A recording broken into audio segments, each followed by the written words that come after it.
Hey Siri, what is a watch? A watch is a timepiece intended to be carried or worn by a person. It is designed to keep working despite the motions caused by the person's activities. The history of the watch begins in the 16th century, where watches evolved from portable spring-driven clocks all the way to the invention of the quartz watch in the 1960s, and since then, there's been another evolution, the smartwatch. More specifically, the Apple Watch. Let's talk about its design. The Apple Watch features a rounded, rectangular body unlike most other smartwatches. It's made out of Series 6000 aluminum and it's got this beautiful curved design. It's got a composite back for charging and for housing all of its sensors. One of the things that makes the Apple Watch experience so good is the digital crown. It works system-wide, everywhere, every app, all the time.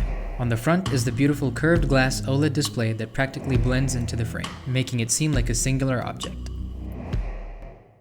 The display is an A+. It gets nice and bright and has beautiful colors and sharpness. The watch also has a microphone and a speaker on the side.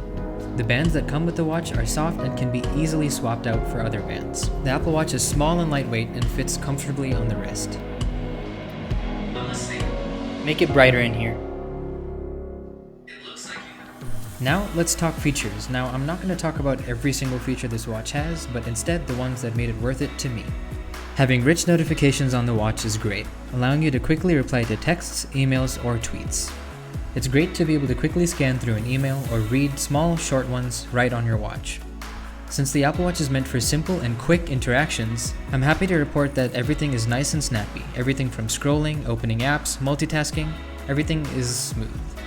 I like not having to pull out my phone for every task that I want to achieve. You can see quick, bite-sized information straight on the Apple Watch. It's super convenient to have all this information on your wrist. New in watchOS 6 is the built-in calculator app. It only does simple calculations, but that's enough. I find myself using this quite a lot during class. There's also a built-in tip function, so if you need to calculate a tip when you're outside, you can do so easily. One of the main features of watchOS 6 is making the watch more independent. The watch now features an app store on device rather than you having to open it up on your iPhone and search for the app manually. My only gripe with the OS is the home screen. It's not bad, you get to choose from two views, grid view and list view, and it's kinda hard to go through all these bubbles and find the app that you want. I hope Apple improves this UI sometime in the future. Another one of my favorite features for the watch is being able to use it as a remote for media controls on your iPhone. It can also store songs offline and podcasts too, which I find myself using quite a lot. Also, it's super convenient to be able to make and receive calls straight on your watch. And in terms of the battery life has been quite impressive actually. Not only does it last me the full day, but also the full night, allowing me to do sleep tracking. That brings us to the next section, health and fitness. We all know that one of the main focuses of the watch is health and fitness. And over the last few years, the health app has seen major improvements. All of your health data is visible to you at a glance. You name it, the Apple Watch can track it.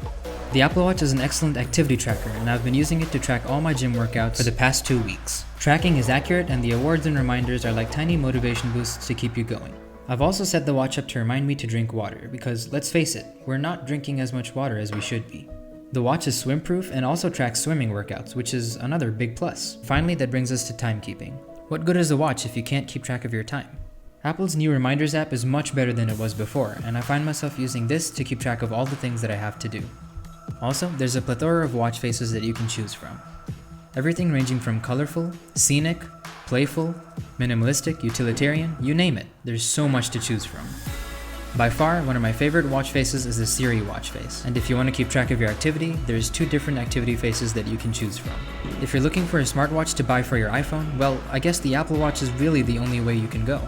And if you still haven't bought one, well, with its price drop, now is the perfect time. But keep in mind that buying the Apple Watch isn't going to make you magically more productive or more healthy. It's still an effort that you have to put in yourself. But the Apple Watch is an excellent helper for your journey to get there. Hey, thank you so much for watching. Hit that like button, subscribe, and share this video with a friend. It means the world to me. Thank you, and I'll see you in the next one.